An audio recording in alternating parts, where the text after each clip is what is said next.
Spent the day with law enforcement in Clackamas County. This afternoon, she tweeted that there have been 13 arrests in evacuation zones for criminal activities, such as burglary and looting. She joins us live now with a look at the effort to protect the homes of the evacuees. I mean, these people are cruel. People who've already lost things, who've had to move their families, victims of crime. Lisa, it's just unconscionable. It sure is. And I'll tell you, we're right now in Estacada, which is level 3, where people were told to evacuate. Not everybody did. But because of the looting concerns, the sheriff has set up checkpoints, such as the one at 224 and 213 right behind me. But I found out today, burglary reports are expected to increase pretty soon. Thank you. Make sure you guys drive slow. Who are you and what are you doing here? It's a way to try and protect homes and valuables of those who evacuated by restricting access. There are some 30 deputies patrolling the evacuation zone, thanks to help from other cities and counties. So far, 13 arrests, but almost 500 situations checked out since the start of last week. These are deputies going out with traffic stops, suspicious vehicles, premise checks on a house that they feel needs attention for whatever suspicious activity that they're seeing there. So these are the calls that are not coming through dispatch. They've made arrests for burglary, trespass, theft, unlawful possession of a firearm.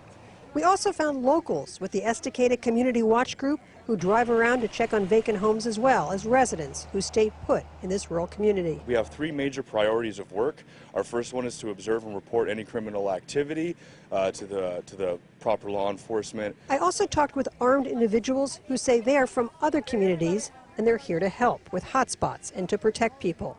This man says he's working with friends in the Colton area. Most people are being very friendly neighbors.